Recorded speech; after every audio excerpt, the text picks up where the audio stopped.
उसने कहा कि भाव किए and move towards south, south की तरफ मूव और साउथ की तरफ मूव करा। इसके बाद साउथ की तरफ मूव करा। ही वॉक्स 100 मीटर, 100 मीटर गया। देन टर्न लेफ्ट, उल्टा हाथ किधर होगा? देखो सिंपल है, ऊपर की ओर जाते हो तो उल्टा हाथ होता है, सीधा हाथ होता है। नीचे की तरफ जाओगे तो उल्टा हाथ सीधा हो जाता है, सीधा उल्टा हाथ। अभी उल्टा हाथ ही है, लेकिन अब उल्टा हाथ ये हो जाएगा, उल्टा हाथ 200 मीटर। इसके बाद राइट, अब यहां से सीधा हाथ कौन होगा? नीचे की तरफ, कितना? 500। अब कह रहा है जहां से उसने शुरू किया और यहां ये कितनी दूरी है? तो मैंने आपको ऐसा एक क्वेश्चन कराया था, इस 500 को यहां बना दो, ठीक है ना, इस 500 को यहां बना दो और इसे ऐसे कर दो। तो ये पूछ रहा है, ये डिस्टेंस पूछ रहा है आपसे, ठीक है ना। तो बस अब ये वाले ट्रायंगल पे करो, ये 200 है तो ये भी क्या होगा? 200। तो आपको एक ट्रायंगल मिल गया। कैसे? देखो, ये 100 था, ये 500 था। 100 और 500 कितना हो जाएगा? 600। और ये नीचे वाला कितना है? 200 और 90 हो गए। ये पूछ रहा है हाइपोटेनस, ये होता है अंडर रूट इसका स्क्वायर, पाइथागोरस थ्योरम प्लस उसका स्क्वायर। ये हो जाएगा 3600 प्लस 400, तो कितना जाएगा? 4000। 4000 को लिख सकता हूँ 400 गुणा 10, 400 होता है 20 का, 20√10 इज अवर आंसर। आपका क्या आ रहा था? नहीं, गलत कर दिया मैंने। 3600 थोड़ा आएगा, 36 1 2 3 4 प्लस 4 1 2 3 4, तो एक याद रहेगा 36 इकाई ढाई सैकड़ा हजार 10,000 लाख 3,60,000 और 4,000, तो ये हो जाएगा 4 लाख। 4 लाख आ गया, तो 4 के पीछे 4 जीरो गुणा 10 लिख सकते हो। तो 400 का 20 था तो 4,000 का 200, तो आंसर आ जाएगा 20√10, sorry 200√10 of this. Data inadequate का मतलब होता है, इनअडेक्वेट का मतलब कि इसने जो डाटा दे रखा है वो कम है, मतलब क्वेश्चन में जो गिवन है उसके हिसाब से कुछ ना कुछ मिसिंग है और हम सॉल्व नहीं कर सकते, ये मतलब होता है डाटा इनएडिक्वेट का मतलब, ठीक है ना। चलो, अब पहला मौका आपको दिया।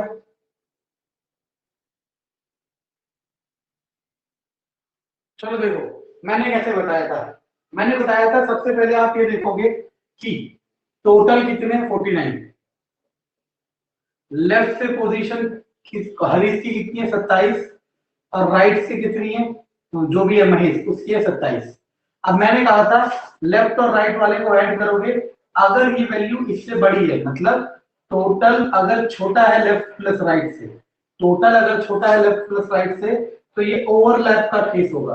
कौन सा केस होगा? ओवरलैप का। और ओवरलैप का फॉर्मूला बताया था, total equal to left plus right minus person minus 2, ये टोटल का फॉर्मूला था, ठीक है ना। तो टोटल है 49, लेफ्ट से कौन सी पोजीशन है? 27, राइट से कौन सी है? 27 माइनस पर्सन माइनस 2, 27 27 54, 54 में से 2 गया 52, 49 बराबर 52 minus P, 49 minus 52 equal to P minus का, तो पी इक्वल टू 3, यानी कि दोनों के बीच में कितने लोग होंगे? 3 लोग होंगे। ये फॉर्मूला मैंने लास्ट क्लास में कराया था और मैंने उस समय प्रूफ किया था कि ये क्वेश्चन बहुत आसान होते हैं, उसको जिसको फॉर्मूले पता हो या जिसको कंसेप्ट पता हो कि ओवरलैप क्या है, नॉन ओवरलैप क्या है, और जिसको ये सब चीजें नहीं पता हो, सबसे टफ मैथ आती है। हाँ। अच्छा, याद करो जहां भी मैंने लिखाया था, ये फॉर्मूला पता है कब लगेगा? जब लगेगा कि और उसी की राइट से दे रखी है। जब एक ही इंसान की लेफ्ट से और उसी इंसान की राइट से पोजीशन लियो, तब ये फॉर्मूला लगेगा। लेकिन यहाँ पे तो 2 अलग इंसान है, तो ये फॉर्मूला नहीं लगेगा। तो अब आपको लगा कि अब आपको सबसे पहले मैंने क्या बताया था, जब ऐसा क्वेश्चन होगा तो सबसे पहले आपको ओवरलैप या नॉन ओवरलैप का केस चेक करना पड़ेगा। ओवरलैप के लिए क्या होगा? टोटल बड़ा होगा, सॉरी टोटल छोटा होगा लेफ्ट प्लस राइट से और टोटल बड़ा होगा लेफ्ट प्लस राइट से। तो अब सबसे पहले मैंने आपको उस समय कहा था, मैंने कहा था सबसे पहले आप चेक करोगे कि ओवरलैप का केस है या नॉन ओवरलैप का केस। तो यहाँ पे भी हमें चेक करना है कि ये ओवरलैप है या फिर नॉन ओवरलैप है। तो आपने क्या देखा कि इस क्वेश्चन में तो टोटल दिए ही नहीं है। जब तक टोटल देगा ही नहीं, जब तक टोटल देगा ही नहीं, आप बता ही नहीं सकते कि ओवरलैप है नॉन ओवरलैप है। इसलिए आंसर होगा डाटा इनएडिक्वेट। टोटल उसमें दे रखा है,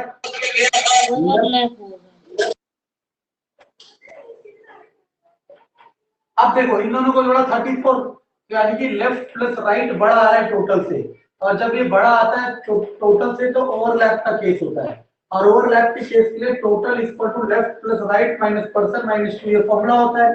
टोटल की जगह 29, left plus right 34 minus 3 minus 2, तो 29 इक्वल टू ये हो जाएगा 32 माइनस 3, 3 इक्वल टू 3।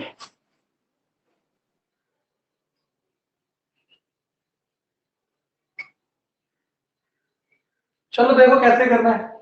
उसने कहा Arun is fifth from left hand, तो मानो ये रहा अरुण, यहां से कौन से नंबर पे fifth, and Naveen is twelfth from right hand, Naveen जो है ट्वेल्थ है राइट हैंड। अभी हमें ये नहीं पता कि ओवरलैप है नॉन ओवरलैप है, हो सकता है नवीन यहाँ की जगह यहाँ हो, ऐसा भी हो सकता है। मतलब मैं क्या कह रहा हूँ, मैं कह रहा हूँ ऐसा भी हो सकता है कि अरुण फिफ्थ ये रहा और नवीन इस तरफ हो गई, मतलब ओवरलैप कर रहा हूं, नवीन कौन से पोजीशन पे हो 12, ऐसा भी हो सकता है। ठीक है, अभी हमें नहीं पता कि ओवरलैप है नॉन ओवरलैप, अभी हम क्वेश्चन को ऐसे ही चलाते हैं।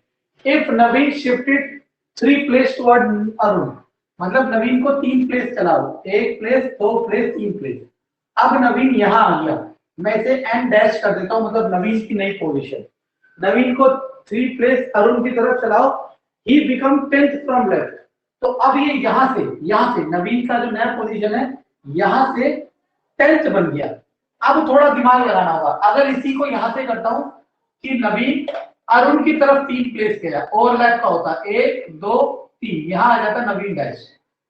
तो अब नवीन लेफ्ट से 10th बन गया। अब थोड़ा दिमाग लगाना, अब मैंने आपको क्या कहा था, जरूरी नहीं है कि हर बार टोटल दे ओवरलैप के लिए या नॉन ओवरलैप पता लगाने के लिए। अब यहां से भी आपको ओवरलैप या नॉन ओवरलैप पता चलेगा। देखो समझना, पहले इसको दिखा देता हूं।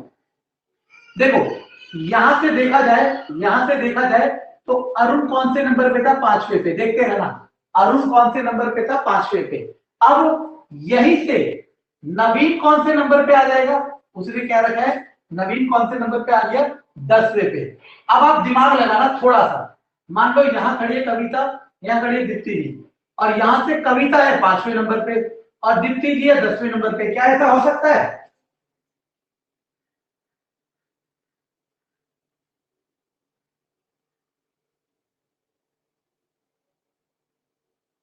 क्लास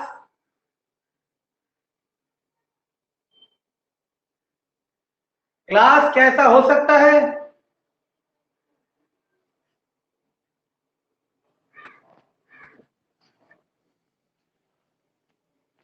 इसलिए ये कंफर्म हो गया कि नॉन ओवरलैप का केस नहीं है।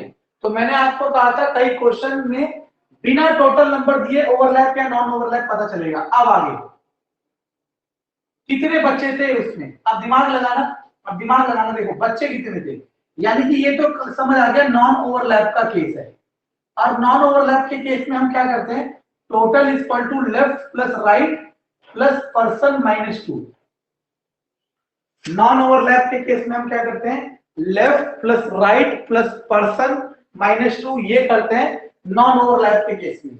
अब आपको देखो दिमाग लगाना है, लेफ्ट से अमन की पोजीशन पता थी, राइट से नवीन की पोजीशन पता थी, बस ये इनके बीच में कितने लोग आ रहे हैं ये आपको पता चल जाए ना तो आपका काम हो जाएगा। इनके बीच में कितने लोग आ रहे हैं ये आपको पता चल जाए तो काम हो जाएगा। तो देखो दिमाग लगाते हैं, देखो बहुत आसान है, इतना हार्ड एंड फास्ट टूल है। देखो ये कौन से नंबर पे, 5वें, इसके बाद रहा होगा छठा, 7वां, 8वां, 9वां और ये 10वां खुद हो गया। क्या कहा मैंने, 5वां तो अमन था, छठा, 7वां, 8वां, 9वां, 10वां, सुनते रहना। और ये 2 प्लेस और किसका था, 10वां ये हो गया, 11वां, 12वां, यानी कि देखना ये तो ऐसे भी हो गया अगर देखना चाहो तो अमन और नवीन के बीच में कितने लोग हैं, 1 2 3 4 5 6 7, तो इनके बीच में 7 लोग हैं। किसी को कोई डाउट है इस चीज में, ये बताओ। नहीं सर, 7 लोग हैं। बस अब हो गया। टोटल का फॉर्मूला क्या होता है, लेफ्ट प्लस राइट, शुरुआत वाली कंडीशन ही लेके चलोगे, +7 - 2, इधर कितना गया 5, 5 5 10, आंसर आ गया 22%।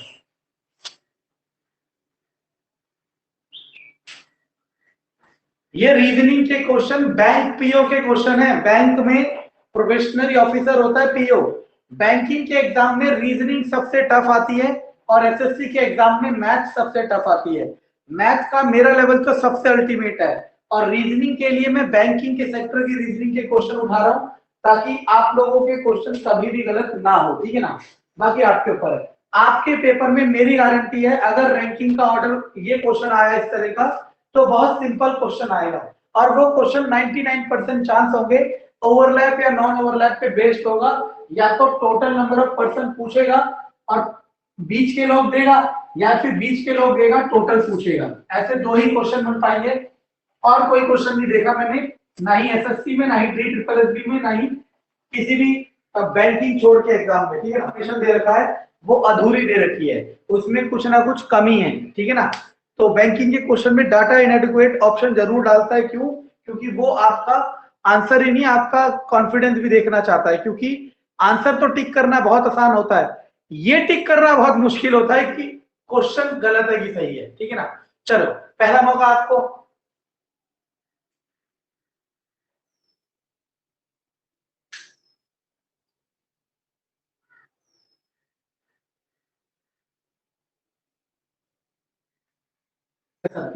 अगर ये फेस साउथ हो जाता, अगर ये फेस ईस्ट हो जाता, अगर ये फेस वेस्ट हो जाता, ये 3 पॉसिबिलिटी और हो पाती है, ठीक है ना।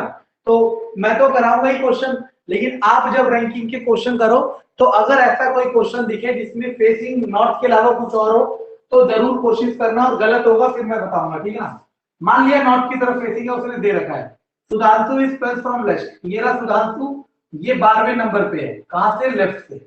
और इसके बाद अगर ये 4 प्लेस राइट शिफ्ट होता है, 4 प्लेस का मतलब 1 2 3 4, shifted to his right by 4 place, मतलब 1 place 2 place 3 place 4 place, 4 place बाद जाके खड़ा हो जाता है। शिफ्टेड राइट बाय 4 प्लेस का मतलब 4 जनों को पार करके आगे पहुंचता है। देखो यहाँ पे लैंग्वेज में थोड़ा एरर होता है। अगर मैं कहता कि चौथे स्थान पे चला गया तो इस वाले डॉट पे आता, और मैं कहूंगा 4 स्थान छोड़ के चला गया तो उस वाले पे आएगा। देखो ये बहुत बड़ी चीज है। जैसे मैंने कहा suppose if I right ABCDE, मैं कहूंगा ए से दूसरे स्थान पे कौन है, सी। मैं कहूंगा ए से 2 स्थान छोड़ के कौन है, तो डी। ये लैंग्वेज बहुत समझनी होती है, तो बाय का मतलब याद रखना, ठीक है ना। अब वो यहां पहुंच गया सुधांशु, जब वो यहां पहुंच गया तो उसकी यहां से पोजीशन 18वीं थी, ठीक है ना।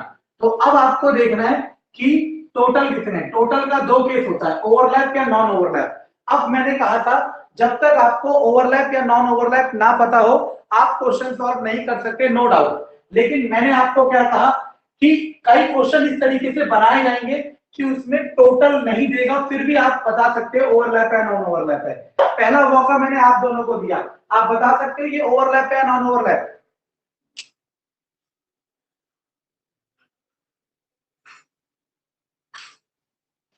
Non overlap. क्यों?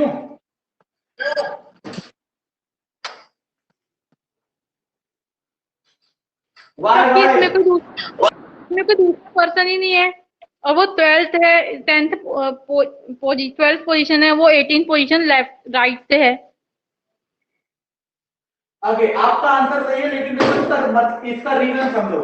जब अकेला ही इंसान है सुधांशु, जब अकेला ही इंसान सुधांशु है तो वो ओवरलैप किससे होगा, क्योंकि ओवरलैप होने के लिए 2 जने तो होने चाहिए। समझ आ रहा है मैं क्या कह रहा हूं? जी हाँ। Left plus right plus person -2, ये फॉर्मूला होता है। लेफ्ट से 12, राइट से 18 प्लस 4 -2, 30 34 और आंसर आ जाएगा 32।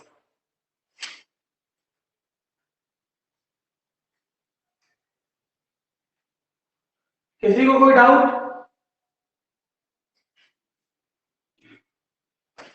तो जो सर ये -2 क्यों क्यों करते थे बोलो क्या कह रहे हो?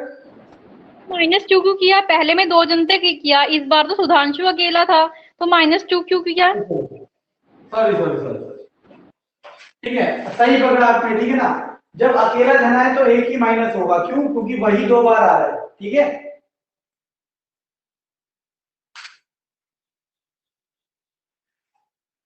यही बारीकी आपने ध्यान देनी है कि क्योंकि फॉर्मूले जो बनते हैं ना वो कंसेप्ट से बनते हैं। अगर आप कंसेप्ट पकड़ लो तो आपको समझ आ जाएगा। जैसे आपने यहाँ पे ध्यान दिया कि 2 की जगह 1 माइनस होना चाहिए था, क्यों? क्योंकि आपको कंसेप्ट पता था कि कैसे चीजें चल रही है, ठीक है ना। ओके ना। अब इसके अलावा कोई क्वेश्चन नहीं है लेफ्ट राइट वगैरह वाले में, ठीक है ना। तो अब आप कोई से भी क्वेश्चन कर सकते हो और आसानी से सारे क्वेश्चन हो जाएंगे, लेकिन बात वही है कि आप कितना प्रैक्टिस करते हो, ठीक है ना। चलो मैं आपको ना एक चीज सिखाता हूँ। एक क्वेश्चन आता है आजकल पेपर में और बच्चे जब पहली बार वो क्वेश्चन देखते हैं ना तो गलती कर देते हैं। तो टफ होगा नो डाउट, लेकिन मैं आपको ये चीज सिखाने की कोशिश कर रहा हूँ। इसे कोडेड ब्लड रिलेशन कहते हैं। कोडेड ब्लड रिलेशन का मतलब है अब उसने ब्लड रिलेशन को भी कोड के अंदर दे दिया। कैसे? ये डॉलर का साइन फादर को है, हैश का साइन मदर को है और स्टार का साइन सिस्टर को है। लेकिन ये तो हर कोई देखता है, लेकिन ये भी ध्यान देते रहा करो कि पी डॉलर क्यू का मतलब P is father of Q है। कभी कभी यहाँ पे उल्टा लिखा होता है, क्या? पी डॉलर क्यू की जगह लिखा होता है Q is father of P. तब इंफॉर्मेशन उस तरीके से रीड करनी होती है, ये ध्यान देना है इसका। अब देखो कितना आसान है, ये दे रखा है तो इसकी जगह लिखते चलो। ये होता है mother, N is mother of N. अभी तो लिख रहे हो, जब प्रैक्टिस करोगे तो आपको लिखने की जरूरत नहीं पड़ेगी। ये क्या है? Dollar. Dollar is father, father of P. Star क्या है? Sister, sister of Q. आपने इसे डिकोड कर दिया। अब इस डिकोड इंफॉर्मेशन को आप रीड्रॉ करोगे कैसे? एन मदर है एल की, एल कोई है उसकी मदर है एन, सर्कल के लिए फीमेल था। L is father of P. L जो है फादर है किसका? पी का, स्क्वायर फादर है पी का। और पी सिस्टर है क्यू की, पी सिस्टर है किसकी? क्यू की। अब देखो क्वेश्चन में देखो, ये जो मैंने डायग्राम बनाया समझ आया आपको?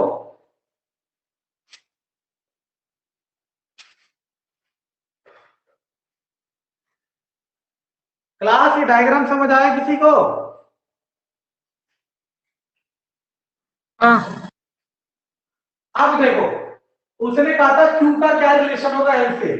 एल ये रहा, क्यू ये रहा। अब दिमाग लगाना, देखो क्यू जो होगा ना, क्यू जो होगा, देखो एल की बेटी है पी, एल की बेटी है पी और इसका भाई भी हो सकता है, क्यू बहन भी हो सकता है। क्यू का जेंडर नहीं दिया, क्यू का जेंडर नहीं दिया, यानी कि जो क्यू होगा या तो बेटा होगा या फिर बेटी होगी। किसकी? एल की। जो क्यू होगा या तो बेटा होगा या फिर बेटी होगी एल की। लेकिन इसने हमें डाटा में पूरा नहीं दिया क्या कि क्यू का जेंडर क्या है, इसलिए आंसर होगा डाटा इनएडिक्वेट।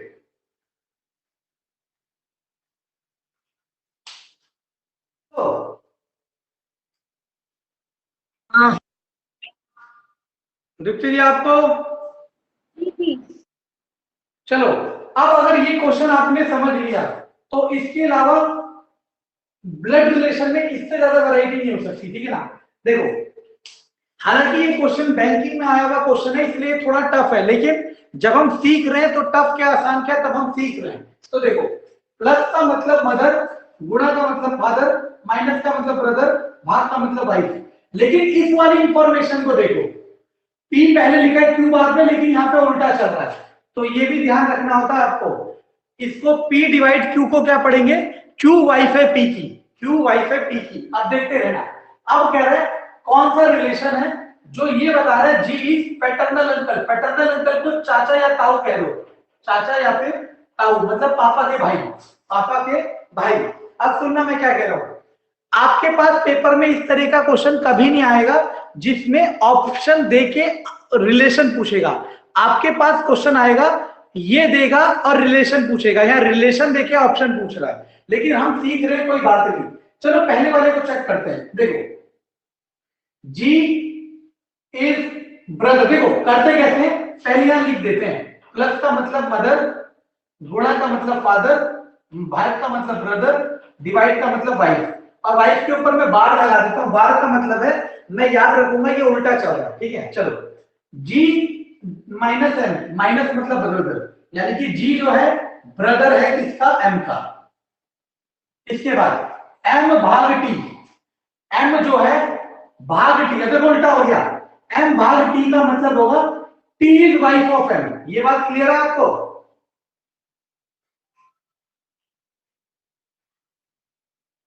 क्या सर? वो कह रहा है एम डिवाइड टी, इसको M is wife of T नहीं लिखेंगे, T is wife of M लिखेंगे, क्योंकि यहां पे उल्टा चल रहा है। हाँ ठीक है। तो देखो T is wife of M, यानी कि एम के साथ शादी हुई है टी की, टी को माइनस होगी, अब टी के साथ शादी हुई है। अच्छा ये नहीं बता रखा कि टी, अच्छा टी इज वाइफ ऑफ दे रखा है, टी अगर वाइफ है तो एम क्या होगा, हस्बैंड ही होगा, ठीक है। इसके बाद प्लस, प्लस का मतलब mother, T is mother of S, T is mother of S, S नहीं बता रखा कि लड़का है कि लड़की है।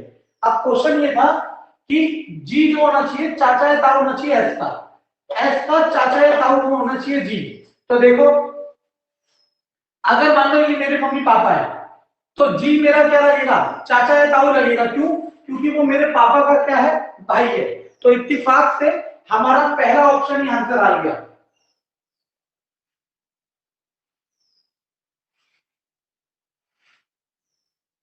सर फिर से बताइएगा। समझ आया? नहीं सर नहीं। देखो जी माइनस एम, माइनस है ब्रदर, जी भाई है एम का, एम भाग टी, भाग में वाइफ है लेकिन उल्टा चल रहा है, टी भाग क्यू को लिखा है, क्यू वाइफ है टी का, एम भाग टी को लिखेंगे टी वाइफ है एम की, टी वाइफ है एम की, एम की वाइफ है टी, तो एम कौन होगा, पति होगा, हस्बैंड होगा। इसके बाद प्लस डिनोट कर रहा है किसको, मदर को, टी मदर है एस की, यानी कि टी का बच्चा है एस। अब एस लड़का हो सकता है लड़की, हमें नहीं पता, छोड़ो इसे। अब उसने कहा इनमें से कौन सा रिलेशन एस का चाचा या ताऊ लगेगा जी। देखो मान लो एस मैं हूं, मान लो एस मैं हूं, ये मेरी मम्मी, ये मेरे पापा, और यही तो लगेगा मेरा ताऊ है चाचा। तो यानी कि पहला ही ऑप्शन क्या है, सही। जी जी। तो अब मैं आपको ये कोडिड कोडिड वाले क्वेश्चन भेजूंगा बहुत सारे, और आपको ये सारे क्वेश्चन करने हैं। और आप एक चीज देख रहे हो, चलो मैं इसमें ना आपको इसका सेकंड वाला भी दिखा देता हूं, ये वाला, ठीक है ना, सेकंड की थर्ड थोड़ा बड़ा, क्यों वो क्यों नहीं है, ठीक है। देखो टी क्रॉस है, कर रहा है फादर को, टी फादर है किसका, जी का, ये वाला वेरीफाई कर रहा हूं। जी माइनस है, माइनस है ब्रदर, जी ब्रदर है किसका, एम का, सॉरी जी ब्रदर है क्यू का, जी ब्रदर है क्यू का, प्लस प्लस किसको, और क्यू मदर है किसकी, एस की। अब एक चीज देखना, एस और जी में क्या रिलेशन है देखना, एस मान लो मैं हूं तो क्यू मेरी मां है, और ये मां का भाई है तो मामा लगा, और मामा को इंग्लिश में कहते हैं मैटरनल अंकल, क्या कहते हैं, मैटरनल अंकल। तो यानी कि ये वाला ऑप्शन गलत है।